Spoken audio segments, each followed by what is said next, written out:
வெண்முரசு. நீர்க்கோலம் 65. வாசிப்பது சந்தீப். 64. மானாகத் தழுவல். அரண்மனை அகத்தளத்தின் அனைத்துச் சுவர்களிலும் தன்னமையின் மென்மையான தாளம் எதிரொலியென அதிர்ந்து கொண்டிருந்தது. அத்தனை அறைகளும் மூடியிருந்தன. இடைநாழிகள் அனைத்தும் ஆளொழிந்து கிடந்தன.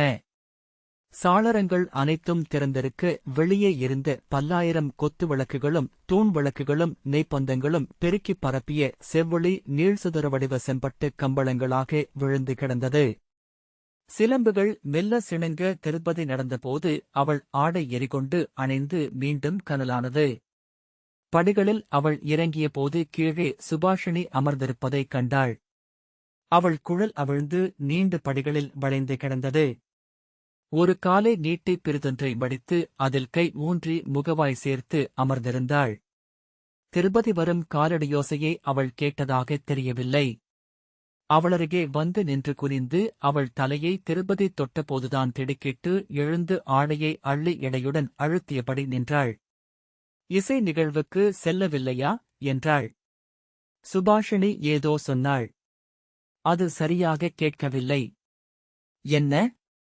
ஏன் இங்கே தனியாக இருக்கிறாய் என்றாள் திருபதி. அவள் தொண்டையைச் சிறுமி இங்கே எல்லாம் கேட்கிறது என்றாள்.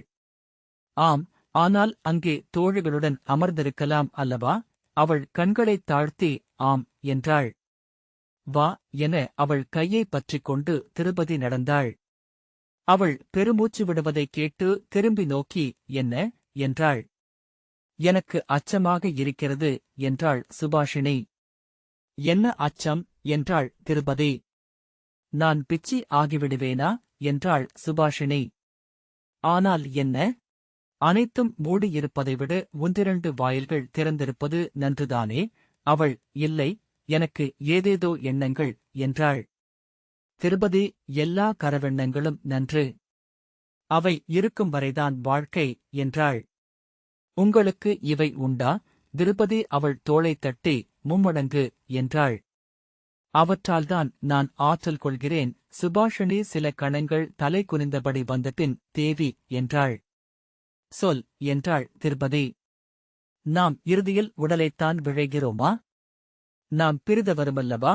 திருப்பதி அவள் தோளைப்பற்றி உலுக்கி உடலை அல்ல ஆற்றலை என்றாள். சுபாஷினி ஆம் என பெருமூச்சு விட்டாள். பின்னர் ஆற்றல் மட்டுமே என்றாள். ஆற்றல் நம்மை அள்ளிச் செல்ல வேண்டும். நாம் அடைவது பிளவுண்டிருக்கலாகாது. முழுமையாக நம்மை வந்தடைய வேண்டும். சுபாஷினி முகம் மலர்ந்து ஆம் என்றாள்.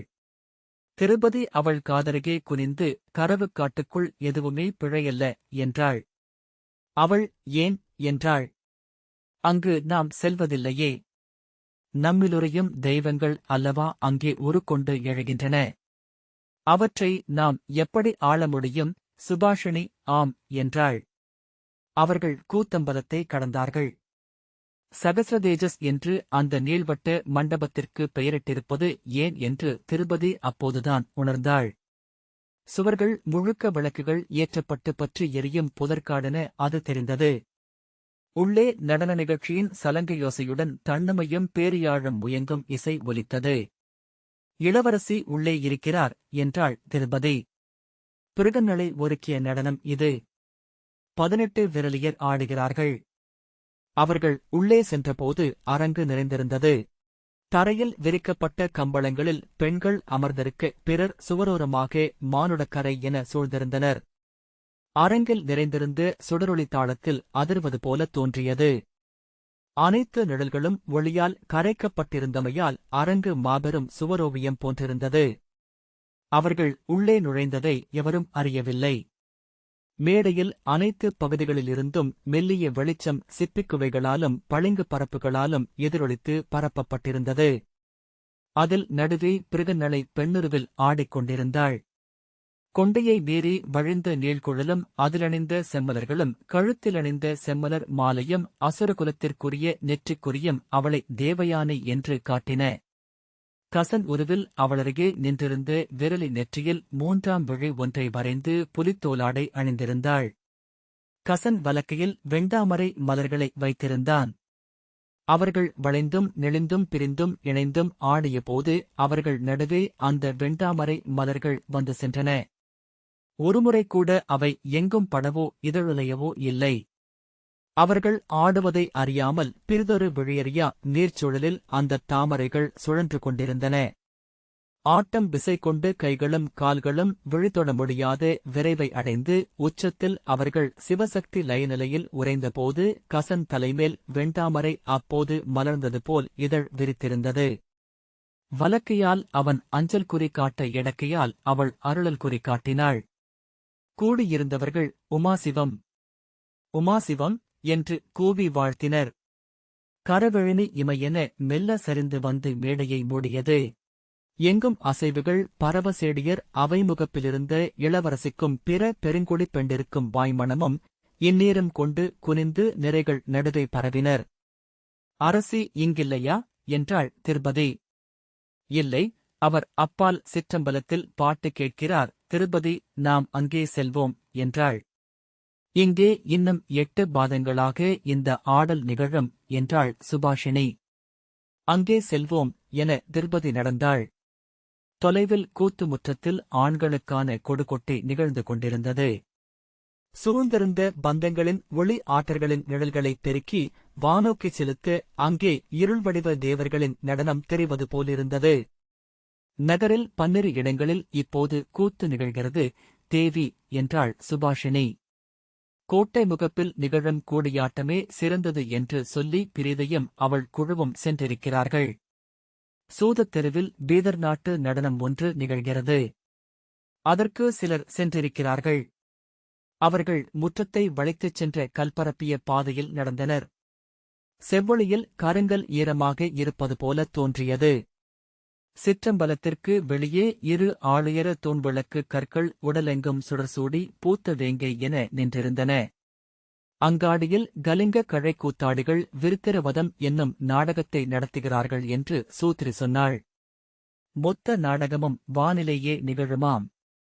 கீழே நின்று அண்ணாந்துதான் பார்க்க வேண்டும். அனைவரும் கழைகளிலும் கயிறுகளிலும் தொங்கியபடி அதை ஆடுவர் என்றாள் சுபாஷினி. இங்கே என்ன கதைப்பாடல் என்றாள் திருபதி. அறியேன். இங்கே தென்னகத்தின் நாகநாட்டிலிருந்து வந்த முதிய விரலி பாடுகிறாள். அவள் பெயர் சூலி. அவள் குரலும் நன்றாக இல்லை. கடுங்குளிரில் பாடுவது போல ஒரு நடுக்கம். ஆனால் அரசி அவள் பாடிக் கேட்க முடிவு செய்தார். அவர்கள் உள்ளே நுழைந்தபோது ஒற்றை விரல் முழவின் சீரான தாளம் கேட்டுக் கொண்டிருந்தது. மரங்கொத்தியின் ஒலி போல கேட்கிறது. இப்படியா முழவை தட்டுவார்கள் என்றாள் சுபாஷினி. அது 20 பேர் அமரும் சிறிய நீள்வட்டக் கூடம். தரையிலிட்ட மர கம்பளத்தில் அரசி அமர்ந்திருக்க சீடியர் 7 சூழ்ந்திருந்தனர். 7 திரியிடப்பட்ட நிலைவிளக்கு சுடர் செய்யாமல் எரிந்தது. அதில் முழவுடன் அமர்ந்திருந்து முதுவிரலியின் பெருநிழல் எழுந்து வளைவு கூரையில் மடிந்து நின்றது. அவள் கைகளின் அசைவு 2 பக்கச் சுவர்களிலும் பெருகித் ததும்பியது. மெல்லிய கிழக்குரல் ஒலித்துக் கொண்டிருந்தது. முதலில் அது என்ன மொழி என்றே திருபதிக்குத் தெரியவில்லை. பின்னர்தான் சொற்கள் முகம் காட்டத் தொடங்கின. அவள் நுழைந்து பின்னிரையில் அமர்வதை அரசி நோக்கி தன்னருகே வந்து அமரும்படி கை காட்டினாள். திருப்பதி சென்று அருகே அமர்ந்து கொண்டாள். நாகவிரலியின் விழிகள் வெண்சோழிகள் போலிருந்தன. திருப்பதி முதலில் விந்தை கொண்டது அவள் கைவிரல்களை நோக்கித்தான். அவை குட்டிப் பாம்புகளின் அடுக்கெனத் தோன்றின. பிறர் விரல்களை விட 2 மடங்கு நீளம். எண்ண முடியாத கோணங்களிலெல்லாம் வளைந்து நெளிந்தன. அவள் ஒரு சிறு அமைதியின்மையை உணர்ந்து ஆடை திருத்திவிட்டு நோக்கியபோது நாகவிரலியின் விழிகள் தன்னை நோக்கி நிலைத்திருப்பதைக் கண்டாள். ஆனால் அவள் நோக்கவுமில்லை. அருகே இருந்த அரசியையும் சேடியரையும் நோக்கினாள். அவர்களும் அவள் விழிகளில் நோக்கி அமர்ந்திருந்தனர். ஒவ்வொருவரையும் அவள் விழிகள் உற்று நோக்குகின்றனவா?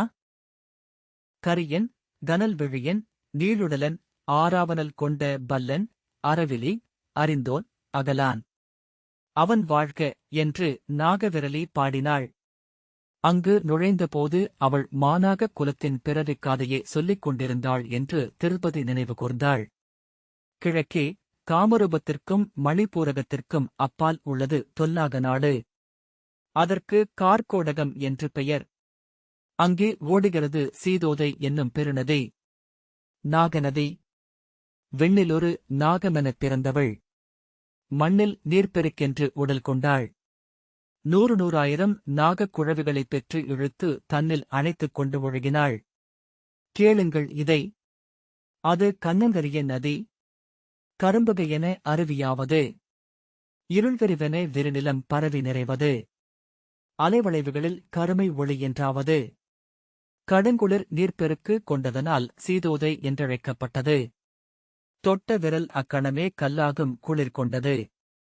விழுந்த இலை தகடென்றாகும் அழுத்தம் கொண்டது. வெண்பளிங்கு மீன்கள் விழிமின்ன வால் சுழிக்கும் பெருக்கு அது என்றாள் நாகவிரலை. நாகங்கள் அப்பெருக்கில் இறங்கியதுமே உடல் கரைந்து இருத்தலின் நெளிவு மட்டுமே என்றாயின. அம்புகள் நேரெனச் சென்றடையா இலக்குகளை நோக்கி நெளிந்து சென்றடையும் நாகங்கள் வெல்க. அந்நிலமே கார்க்கோடகம். நாகர்களன்றி பிறர் அணுக முடியாத மண். அங்கு வாழும் 1000 கோடி கருநாகங்கள் வாழ்க. 1000 கோடி பொன்னிற நாகங்கள் வாழ்க. 1000 கோடி வெண்ணிற நாகங்கள் நீடு வாழ்க என்று நாகவிரலி சொன்னாள். தொல்பிரஜாபதியாகிய காசியபருக்கு கத்ரு என்னும் நாகத்தாயில் பிறந்த 1008 மைந்தரில் ஆற்றல் மிக்கவன் கார்க்கோடகன். அன்னை அவனை ஒரு சிறிய கரியவேர் என்றாக்கினாள். அதை கிழக்கு நிலத்தில் சீதோதையின் குளிர்கரையில் நட்டாள். அவன் அங்கே மரமென முளைத்தெழுந்தான். வேரென்றும் விழுதென்றும் விதை என்றும் பெருகினான். கார்க்கோடகத்தின் அத்தனை மரங்களும் நாகங்களே என்றறிக. மாற்றொரு கொண்டு உலகறிய கிளம்புவது இறப்பற்ற கார்க்கோடகனின் வழக்கம். சிறுபாம்பென பொந்துகளினூடாக சென்று இல்லங்களுக்கு அடியில் வாழ்வதுண்டு. துயில்பவர்களின் கனவுக்குள் நுழைந்தேறி நெளிநெளிந்து அவர்களை புன்னகை செய்ய வைப்பான். பத்திவெறுத்து அவர்களை அஞ்சி முகம்பதரச் செய்வான். நீட்டிச் சீரும்போது அவர்கள் அலறி விழித்தெழுந்து உடல் நடுங்குவர். அப்போது அரைமூலையில் நெளிந்தமையும் கணநேர கருநிழல் அவனே என அவர்கள் அறிவதில்லை. இலையசைவாக திரையுலைவாக தோநிழலாட்டமாக அதை அவர்களின் விழிகாணச் செய்வதும் அவன் மாயமேயாகும். அன்றொரு நாள் வரதை என்னும் ஆற்றில் அவன் நீர்ப்பாம்பென அலையிலாடும் மரங்களின் நிழல்பாவைகளுடன் கலந்து நெளிந்து சென்று கொண்டிருக்கையில் உடன் நீந்திச் சென்ற சிறுமியொருத்தியைக் கண்டான். அவளுடன் சேர்ந்து அவன் நீந்தியபோது அவள் தன் கைகளும் கால்களும் எண்ணியிராதபடி எளிதாகி விசை கொள்வதை அறிந்தாள். அவை அப்போது நெளிவென்பதை நன்கறிந்திருந்தன. அதுவரை நீரலைகளை முறித்தும் கலைத்தும் அசைந்து விசை வீணாக்கின. அப்போது அவை அலைகளில் முற்றிலும் ஏய்ந்து வான்பருந்து சிறகுகள் காற்றில் என அவளை நலுங்காமல் கொண்டு சென்றன. வரதாவில் பொதுப்புனல் பெருகிச் சென்ற முதல் மழைக்காலம். அவளுடன் புனலாடிய தோழிகள் குரல் மயங்கி மிகத் தொலைவில் அகன்றனர். நீர் தனிமையென ஓசையின்மை என அவளைச் சூழ்ந்தது. கலங்கிய மலைமழை நீரில் தங்கத்தாலானவை என ஒளியுடன் திரும்பின இலைகள். மெல்ல உருண்டு சென்றன மலைமரத்தடிகள். மீன்கள் துள்ளி வெள்ளை மின்னி பொன்னென்று மூழ்கின. வாய்திறந்து வாங்கி மூடிக்கொண்டது நீர்ப்பரப்பு. அவள் நிலமென்று ஒன்றிருப்பதை மறந்தாள். மீன் என அப்பெருக்கில் பிறந்து வளர்ந்தவளென்று சித்தம் மயங்க அங்கே திளைத்தாள். அவளை கார்க்கோடகன் நீரென்றாகி இடைசுற்றி இழுத்துச் சென்றான். பெருஞ்சுழி என்று உடல் வளைத்து அதன் நடுவே அவளை ஆழ்த்தினான். தன்னைச் சூழ்ந்து நீர் வளைந்தோடுவதை அவள் நோக்கிக் கொண்டிருந்தாள். பின்னர் அவள் தலைகீழாக நீருக்குள் சென்றாள். அவளுக்கு கீழே திரைகள் என நீர்ப்படலங்கள் விலகி விலகி உள்ளிழுத்துக் கொண்டன. தலைக்கு மேல் நீராலான வானம் மெல்லொளியுடன் குமிழிகள் கொப்பளித்துச் சுழல விரிந்திருந்தது. அவள் ஆடை விலகி சிறகு கொண்டது போல் எழுந்து மேலே சென்று நீண்டு நிறத்திற்றலாகி மறைந்தது. அவள் குழல் சிறகு என விரிந்து மெல்ல திரையடித்தது. ஒளியென்றிலங்கிய நீர் இருளென்றாகியது. மேலும் மேலும் இருண்டு இன்மை என்று எடை கொண்டு அவளை 10,000 கைகளால் ஒவ்வொரு தசையிலும் அழுத்திப் பற்றிக் கொண்டது. அழுத்தம் மிகுந்தோறும் அவள் உடல் சுருங்கிச் சுருங்கி அணுவென்றாகியது. சிறு துகளென நீரில் நின்றுலைந்தாள். தத்தளித்துச் சுழன்று சென்று பெருங்குமிழி ஒன்றில் ஒட்டிக்கொண்டாள். அதன் பளிங்கு வளைவுக்கு அப்பால் அவள் ஒரு பெருநகரைக் கண்டாள். ஒளிரும் பொன்னிற குமிழ்கூரைகள் கொண்ட மாடநிறைகள், கொடிகள் பறக்கும் காவல் மாடங்கள், பெருவீதிகள், படையணிகள். அவளை நீருள் வீசப்பட்ட கொக்கியால் தொடுத்தெடுத்து மேலே தூக்கிய தோணிக்காரர்கள் அவள் விழிகள் திறந்து முகம் மலர்ந்திருப்பதையும் இதழ்கள் ஏதோ சொல்லிக் கொண்டிருப்பதையும் கண்டனர். அதன்பின் 12 நாட்கள் தொடர்ந்த கடும் காய்ச்சலின் போது அவள் அச்சொற்களை சொல்லிக் கொண்டே இருந்தாள்.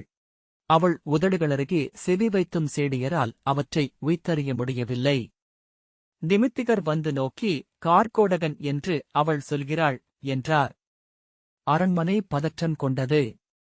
விதர்ப்பத்தின் அரசர் அந்தணரையும் நிமித்திகர்களையும் அழைத்து வந்து இடர்த்தீர் வேள்விகளையும் பிழைநிகர் சடங்குகளையும் செய்தார். நாகப்பற்று நிகழ்ந்துள்ளது என்றனர் நிமித்திகர். எளிய பூசனைகளில் விலகும் தெய்வம் அல்ல மாநாகம். இது காரரு கொண்டு நிழலெனப் பெருகுவது. கீழ்த்திசையிலிருந்து வந்தது. நீரென நெளிந்து சூழ்ந்தது. நாகசூதர் 7 தங்கள் விரலியருடன் வரவழைக்கப்பட்டனர். அவர்கள் அரண்மனை முற்றத்தில் 108 சுழல்களாக மடிந்து நிறைந்த கருணாக களம் வரைந்தனர். அதன் 8 மூலைகளிலும் 8 நாகப்புற்றுக்கள் அமைக்கப்பட்டு அதில் கமுகப்பூக்குலை நாட்டப்பட்டது. தென்கிழக்கு மூலையில் பாய்விரித்து நிறைப்பறைகளில் பொன்னலுடன் மா, பலா, வாழை, அத்தி, மாதுளம், இலந்தையுடன் கடுந்துவர்ப்புள்ள 8 என 7 வகை கனிகளும் அரளி, தெச்சி, காந்தள், முருக்கு, தாமரை என 5 வகை செம்மலர்களும், கஸ்தூரி, கோரோசனை, புனுகு என 3 வகை நறுமணங்களும் படைத்து பூசனை செய்தனர். பெருங்களம் முதிர்கையில் வெறியாட்டெழுந்த நாகவிரலி தன் குழல்கற்றையை விரித்துச் சுழற்றி வீசி 3 வண்ணப் பொடியால் வரையப்பட்ட நாகப்படத்தை அழித்தாள். வண்ணங்கள் கலந்த வெளியில் புரண்டெழுந்த அவள் வாய்க்குள் 2 நச்சுப்பற்கள் எழுந்திருந்தன. விழிகள் நாகமென மணிநிலை கொண்டன. சீரும் ஒலியில் அவள் சொன்னாள், இவள் என்னவள்? இவளுடனிருப்பேன் என்றும். இவள் இப்புவியின் மேல் தன் இடக்கால் வைத்து எழுந்தமர்ந்து முக்குடை சூடுவாள். இவள் மணிமுடியின் ஒளியை விண்ணிலிருக்கும் இந்திரன் காண்பான். ஆம், ஆம், ஆம். அது நற்குறி என்றே எண்ணுகிறேன், அரசே என்றார் நிமித்திகர். ஷாத்திர வல்லமை அரசகுலத்திற்கு அழகு. ஷாத்திர வல்லமைகளில் முதன்மையானது மானாக நஞ்சு. இளவரசியிடம் அந்த ஆற்றல் நிறையட்டும். நம் குடி பெருகும் வைதிகர் தலைவர் சம்புநாதர் மட்டும் நஞ்சு நன்று. ஆனால் நாகமன்றி எவர் நஞ்சு கொண்டாலும் தன்னை கருக்காதொழிய மாட்டார் என்றார். வேண்டுமென்றால் தென்னகத்திலிருந்து நாகபூசகரை வரவழைப்போம். அந்நாகத்தை ஒழிய வைப்போம், உங்கள் விழைவு அது என்றார் நிமித்திகர். முகவாயை நீவியபடி அரியணையில் அமர்ந்திருந்த அரசர் பின் நீள்மூச்சுடன், இவளால் நம் குடிபெருக்குமென்றால் அது நிகழ்க. அதன் பொருட்டு இவள் துயருவாளென்றால் அதுவும் ஆகுக. அது களப்பலிக்கு நிகர் என்றார். ஆம் அரசே, இன்னும் நாம் இந்த நதிக்கரை சேற்றில் சிறுநகர் என்று வாழக்கூடாது. இங்கிருந்து கிளை விரித்து பாரதம் மீது எழவேண்டும் என்றார் பெரும்படைத்தலைவர். மூதமைச்சர், இளவரசியின் கையில் புவியாளும் பேரரசுக்குரிய குறிகள் உள்ளன என்று பிறவினுலர் சொன்னார்கள் அல்லவா என்றார். நீ என்ன எண்ணுகிறாய் அரசி என விதர்ப்பர் தன் துணைவியிடம் கேட்டார். ஆம், அதுவே நிகழ்க என்றாள் அரசி. ஆனால் விழிநீர் பெருக மேலாடையால் முகம் மறைத்துக் கொண்டாள். தோள் திரண்டு உடற்கருமையில் ஒளி நிறைந்து கன்னியென தமயந்தி வளர்ந்தபோது அவளை பாரதத்தை ஆளும் பேரரசி என்றே அவள் சுற்றமும் அகம்படியும் நம்பினர். பிரித்தொன்றை அவளும் எண்ணியிருக்கவில்லை. அன்னைக்கும் தந்தைக்கும் அவள் ஆணைகளையே இட்டாள். விழிய செய்வால் ஏவல்களை நிகழ்த்தினாள். ஒவ்வொரு நாளும் சென்று தன் படைப்பிரிவுகளை நோக்கி வந்தாள். சிற்பியருடன் அமர்ந்து கோட்டைகளையும் மாட மாளிகைகளையும் வரைந்து கொண்டாள். சொல் தாழ்ந்து தலை நிமிர்ந்தாள். அடியெண்ணி என நடந்தாள். காற்றிலென படியிறங்கினாள். அந்திமங்கலின் ஒளியில் அவள் நிழலென எழுந்து கூரை வளைவில் படிந்து படமெடுத்து வளைந்த மாநாகத்தை பலரும் கண்டிருந்தனர். அவள் துயிலும் அறையிலிருந்து எழும் காற்றுச் சீரல் ஓசையை, அவள் நீராடும் ஆற்றின் ஆழத்தில் நெளியும் பேரிடலை சேடியர் கண்டு தங்களுக்குள் சிறுகுரலில் சொல்லிக் கொண்டனர். அவள் அழகொளியைக் கண்ட சூதர் பிறிதொன்றில் ஆழம் அமையாமல் இப்புவியில் எவரும் மேலெழ இயலாதென்றறிக. அவள் அழகு இங்குள்ளதல்ல, வேறெங்கோ அது சமைக்கப்படுகிறது என்றனர். பின்னிரவில் அகலொளியில் அவள் ஆழ்ந்து துயில்கையில் சாளரம் வழியாக நோக்கிய முதிய சேடி ஒருத்தி பிறிதொருத்தியை அழைத்துச் சுட்டி சொன்னாள், நோக்குக, அவள் கண் அறியா எவரையோ முயங்குகிறாள், அவள் திகைப்புடன் என்ன சொல்கிறாய் என்றாள். நோக்கு என்றாள் முதல் சேடி. நோக்கிய மற்றவள் ஒரு கணத்தில் அவள் கைகளும் கால்களும் உடலும் தழுவிய இடைவெளியை எண்ணத்தால் நிறைத்து அதைக் கண்டு கொண்டாள். அது ஒரு மானாகம் என்றாள். சொல்லாதே என முதல் சேடி வாய்மேல் விரல் வைத்தாள். நளன் அவளை மணந்து முதல் நாளிரவில் கோதைக் கரையிலமைந்த வசந்த மண்டபத்தில் அவளிடம் கேட்டான், நான் அனுப்பிய அன்னம் உன்னிடம் சொன்னதென்ன? அவள் புன்னகைத்து அதனிடம், நான் சொல்லி அனுப்பியதென்ன என்று சொல்லுங்கள், நான் கேட்டதை சொல்கிறேன் என்றாள். அவன் சொல்ல வாயெடுத்த பின், நான் சொல்வதும் நீ சொல்லி அனுப்பியதும் வேறுபட்டிருந்தது என்றால் என்ன செய்வோம் என்றான். அவள், அதையே நானும் கேட்கிறேன், நான் சொல்வது நீங்கள் சொன்னதல்ல என்றால் நம் உறவை என்ன செய்வோம் என்றாள். இருவரும் ஒருவரை ஒருவர் நோக்கி புன்னகை செய்து கொண்டார்கள். அவள் தன் காதிலிருந்த குழையை கழற்றி அதை உள்ளங்கையில் வைத்து, சொல்வதா வேண்டாமா? ஆம் என்றால் மேலே, இன்றெனில் கீழே என்றாள். இதென்ன விளையாட்டு என அவன் சிரித்தான். இளமையில் இதைத்தான் வினாக்களுக்கு விடை தேட ஆடுவோம். அவன் உரக்க நகைத்தபடி, நன்று என்றான். அவள் அதை சுண்டி மேலே வீசி இரு கைகளாலும் பொத்திப் பிடித்து கையை விரித்தாள். வேண்டாம் என்கின்றது குழை என்றாள். அவன், நம் உறவு நீடிக்க வேண்டும் என்கிறதா என்றான். இன்னொரு முறை என்று அவள் சுண்டி பிடித்தாள். மீண்டும் அதுவே, சொல்ல வேண்டியதில்லை. அவன், நம் உறவில் ஒரு சொல்லப்படாத இடம் நீடிக்கட்டும் என்கின்றதா என்றான். மீண்டும் ஒருமுறை என்றாள் தமயந்தி. வேண்டுமா என்றான். ஒன்றில்லையேல் 3 என்பதே நெறி என்றாள். நன்று என்றான். மீண்டும் அன்று என்றது குழை. நம் உறவில் ஒரு பிரிவுண்டு என்று சொல்கிறது என்றான். எப்படி சொல்கிறீர்கள் என்றாள் புருவம் சுருங்க. ஒன்றின் நீட்சியே 3 என்றான். அவள் சில கணங்கள் நோக்கிய பின் சிரித்துக் கொண்டாள். குழையை அணிந்துகொள் என்றான். போதுமா என்றாள். ஆம் என்றான். அவள் குழையை காதிலணியத் தொடங்க அவன் அவள் அசைவுகளை நோக்கிக் கொண்டிருந்தான். புருவங்களால் என்ன என்றாள். இல்லை என்று தலையசைத்தான். என்ன என்று சிணுங்கினாள். ஒன்றுமில்லை என்றான். என்ன பார்க்கிறீர்கள்? அவன் சிரித்து, உன்னை என்றான். குழை நழுவியது. கை நிலை கொள்ளவில்லை. என் கையில் குழை நழுவியதே இல்லை. அவன் அவளிடமிருந்து அதை வாங்கி நான் போடுகிறேன் என்றான். வலிக்கலாகாது என்றாள். இல்லை, வலிக்காது என்றான்.